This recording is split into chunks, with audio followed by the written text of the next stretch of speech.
Sir ये laboratory test zone diagnostic center 2012 में हमने इस्टेब्लिश की और इसका जो इनिशियल कैपिटल था वो तकरीबन 50 मिलियन के करीब था। तो हमने इन्वेस्टमेंट स्टार्ट में की थी। सर कोरोना के दौरान हमारी एक तो जो हम उस वक्त जो कंडीशन थी लोगों के पास फैसिलिटी नहीं थी टेस्टिंग की। उस वक्त हमने उनको टेस्टिंग की फैसिलिटी दी। विदिन 24 आवर जब लोग हफ्ता जब लोगों को रिपोर्ट्स डिलीवर नहीं हो रही थी, हम उस वक्त भी विदिन 24 आवर लोगों को रिपोर्ट डिलीवर कर रहे थे। शायद लाहौर में हम फर्स्ट लैब थी जिन्होंने रैपिड पीसीआर टेस्टिंग स्टार्ट की थी। हमारे बाद दूसरे लोगों ने स्टार्ट की। नाजरीन, जान है तो जहान है। सेहत के लिए जहाँ डॉक्टर ज़रूरी हैं वहाँ लेबॉर्ट्रीज़ भी ज़रूरी हैं। डॉक्टर्स की अमराज की तशखीस के लिए लेबॉर्ट्रीज़ ज़रूरी हैं। आज हम आए हैं टेस्ट जोन लेबॉर्ट्री और यहाँ हम विज़िट करेंगे कि इनके सेफ्टी मैयर्स क्या हैं, ये लेबॉर्ट्री कौन कौन से टेस्ट करती है। आइए हमारे साथ।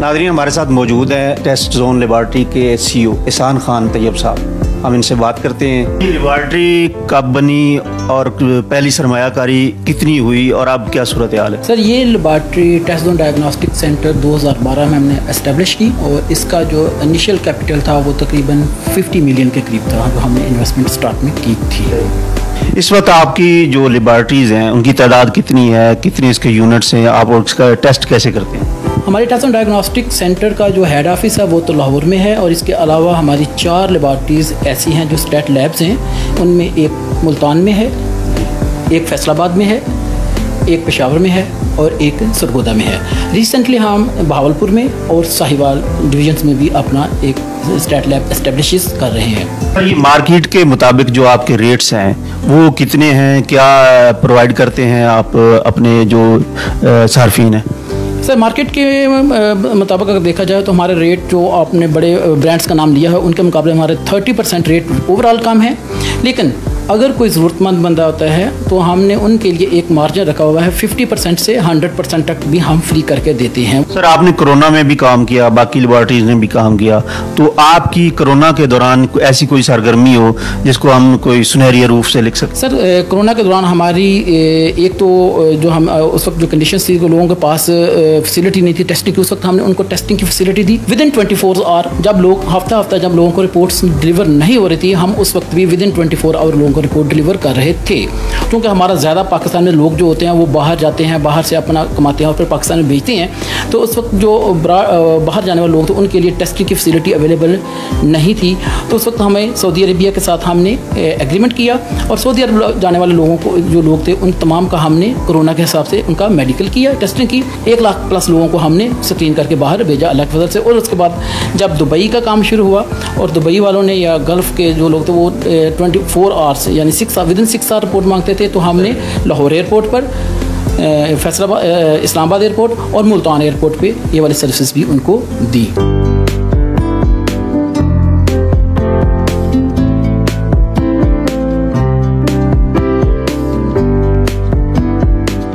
शायद लाहौर में हम फर्स्ट लैब थी जिन्होंने रैपिड पीसीआर टेस्टिंग स्टार्ट की थी। हमारे बाद दूसरे लोगों ने स्टार्ट की थी। लाहौर एयरपोर्ट में हमारी पहली लैब है। सर इस शोबे में कोई एक आम बंदा सरमायाकारी करना चाहे तो वो कैसे कर सकता है? सर सरमायाकारी के लिए दो तरह के हम बोलते हैं कि बाज़ का होता है, एक इन्वेस्टर होता है जिसको इस फील्ड का नॉलेज नहीं होता, वो तो इन्वेस्टर होता है। जब एक इन्वेस्टर इसमें इन्वेस्ट करना चाहेगा तो डेफिनेटली वो अपनी एक टीम डेवलप करेगा, ठीक है जी। और एक वो होता है जो बंदे का इस फील्ड का नॉलेज रखता है, वो डॉक्टर होता है, वो मेडिकल साइंटिस्ट होता है या वो मेडिकल लैब टेक्नोलॉजिस्ट होता है। अब ये डिपेंड करता है कि आपने लैब किस लेवल की बनानी है। क्या आपने रूटीन टेस्टिंग वाली लैब बनानी है या आपने एक मिड साइज़ जिसे हम कहते हैं कि जो स्पेशल टेस्टिंग नहीं करती लेकिन कुछ स्पेशल टेस्टिंग की तरफ जाती है, वो वाली लैब बनानी है, या आपने एक रेफरेंस लैब बनानी है। तो ये अकॉर्डिंग टू लैब जो होता है ये इन्वेस्टमेंट होगी।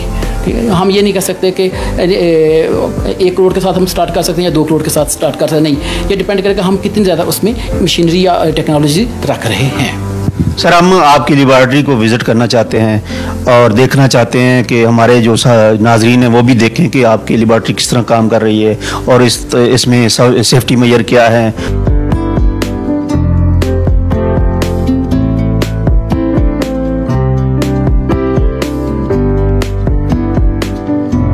ये ये हमारी स्पेशल सैंपल मैनेजमेंट यूनिट है, जहाँ पर जितने बाहर से सैंपल आते हैं यहाँ पर हम उनको अरेंज करते हैं, उसको डिफरेंशिएट करते हैं कि वो किस किस डिपार्टमेंट के हैं, और उनको डिपार्टमेंट वाइज उनको अरेंज करने के बाद या उसको अरेंज करने के बाद उसको मुतल्लिका डिपार्टमेंट में हम भेज देते हैं टेस्टिंग के लिए। ये हमारा पूरा डायग्नोस्टिक डिवीजन है।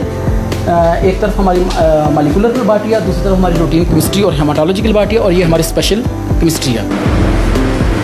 ये हमारी स्पेशल केमिस्ट्री की पोर्शन है, जहाँ पर जो हार्मोन जैसे थायराइड हार्मोन है, फर्टिलिटी का हार्मोन है, या ट्यूमर मार्कर्स हैं, या इम्यूनो केमिस्ट्री के यहाँ पर जितने भी टेस्टिंग है आप देख सकते हैं कि ये तमाम के तमाम जो मशीनरी है ये स्टेट ऑफ द आर्ट हैं। ये सर रिसेंटली हमने इंट्रोड्यूस करवाई है, स्नाइप्स चाइना की मशीन है, इसका नाम X8 है, और ये हम ऑटो इम्यूनिटी के लिए यूज़ कर रहे हैं। जितने भी वो वाली डिजीज़ जिसे हम ऑटो इम्यून डिजीज़ बोलते हैं उनकी इन्वेस्टिगेशन के लिए हम ये वाली मशीन यूज़ कर रहे हैं, और ये इस वक्त सबसे ज़्यादा इनकी स्टेट ऑफ द आर्ट और सबसे ज़्यादा इनोवेटिव टेक्नोलॉजी है स्नाइप कंपनी की, X8 के नाम से है। ये रूटीन केमिस्ट्री और हेमाटोलॉजी का सेक्शन है, और इसको जो है वो हेड कर रही हैं डॉक्टर शिजरा कलीमी, वो FCPS हेमाटोलॉजिस्ट हैं, और ये हमारे पास मशीनरी है। डॉक्टर शिजरा कलीमी है, ये हमारे सेक्शन को हेड कर रही हैं, ओवरऑल पैथोलॉजिस्ट हैं यहाँ पे।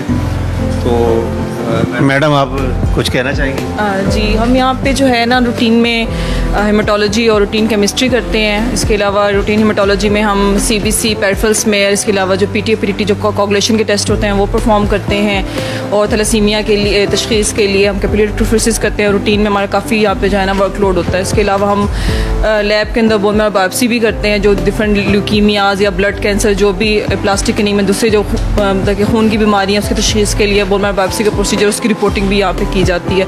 तो काफ़ी हम इंटरनल क्वालिटी एश्योरेंस को भी मेंटेन करते हैं, एक्सटर्नल क्वालिटी एश्योरेंस को भी मेंटेन करते हैं। तो वो एक अच्छी इन्वायरमेंट भी जो है ना यहाँ पे बड़ी क्वालिटी कंट्रोल को स्ट्रिक्टली मॉनिटर करते हुए जो है ना सारे टेस्ट परफॉर्म होते हैं, उनकी रिपोर्टिंग होती है।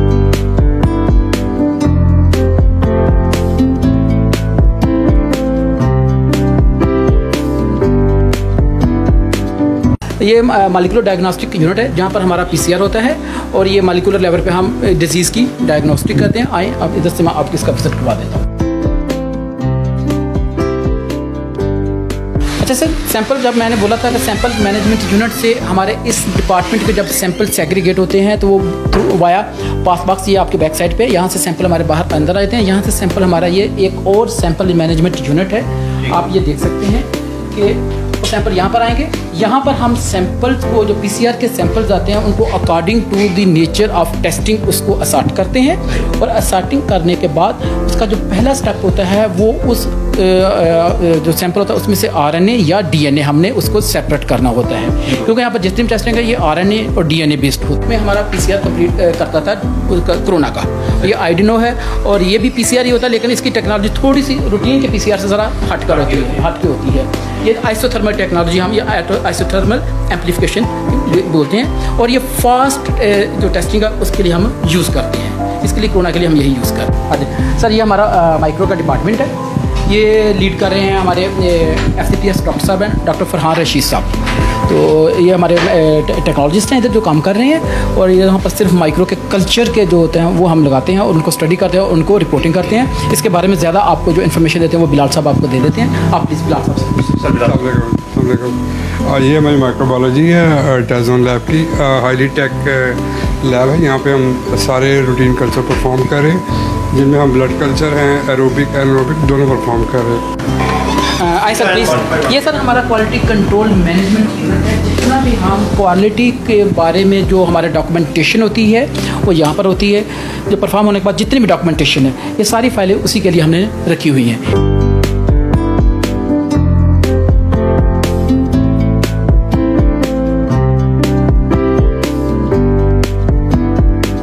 अच्छा सर, ये हमारा आखिरी हम कह सकते हैं क्वेश्चन हो सकता है, या हमारा आखिरी स्टेप है कि जब सारी टेस्टिंग हो जाती है तो टेस्टिंग होने के बाद हम सैंपल को ज़ाया नहीं करते, उस सैंपल को हम स्टोर कर लेते हैं फॉर 1 वीक। यानी एक हफ्ते तक हम अपने पास, और कुछ सैंपल जो होते हैं जैसे हम फूड अथॉरिटी के साथ हमारा। सर आप ये जो सैंपल हैं इनको स्टोर क्यों करते हैं? इनको सैंपल हम सर स्टोर इसलिए करते हैं कि बाज़ औक़ात कुछ टेस्ट जो होते हैं वो ऐसी वैल्यूज़ होती हैं जो अनएक्सपेक्टेड होती हैं। कोई भी क्लिनिशियन, कंसल्टेंट या डॉक्टर उसको वो एक्सेप्ट नहीं करता, वो या अनएक्सपेक्टेड समझता है, तो उसके लिए हम अपने पास रखते हैं। वो बाहर से जब किसी और लैब से रिजल्ट करवाता है या वो कहता है कि नहीं मेरे टेस्ट को एक बार रिपीट करो, या हमारा टेस्ट कहीं से चैलेंज होता है, तो हम यहाँ से सैंपल निकालते हैं और उसको फ्री ऑफ कॉस्ट रन करके दे देते हैं कि ये देख लें जी हमारे पास ये टेस्ट की वैल्यूज़ आई हैं। अच्छा सर, ये हमारे सर्टिफिकेट्स हैं, डॉक्टर जुल्फ़िकार साहब जिनके नाम पे हमारी लेबॉरेटरी रजिस्टर्ड है, पैथोलॉजिस्ट हैं। अच्छा, कुछ इसमें हमारे एक्सटर्नल क्वालिटी एश्योरेंस के सर्टिफिकेट्स हैं जिसमें एसफिका है, एक्जियो है। अच्छा, और ये हमारे जो है ये हमने ISO सर्टिफिकेट्स हासिल किए हैं, ISO 15189 जो इस वक्त लेबॉरेटरियों की सबसे अहम ज़रूरत है, जिसके बिना नेक्स्ट किसी भी लेबॉरेटरी को या एक हेल्थ फैसिलिटी को वो रजिस्ट्रेशन भी ना रजिस्ट्रेशन और ना ही लाइसेंसिंग अलाउ होगी।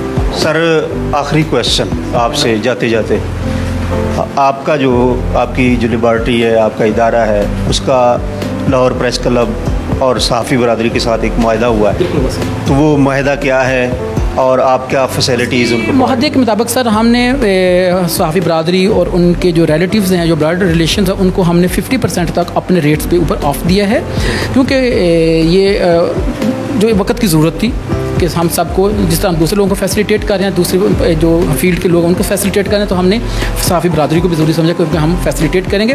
लेकिन अगर कोई ऐसा हमारा सहाफ़ी भाई या उसकी फैमिली है जो पे नहीं कर सकती, तो उसको हम 100% तक भी ऑफ़ कर देते हैं, करेंगे इंशाल्लाह। जी नाज़रीन, तो आपने लेबॉरेटरी टेस्ट लेबॉरेटरी को विज़िट किया, उसके मुख्तलिफ डिपार्टमेंट्स को हमने आपको दिखाया और उसकी क्वालिटी, उसकी सेफ्टी मैयर्स को हमने आपको दिखाया।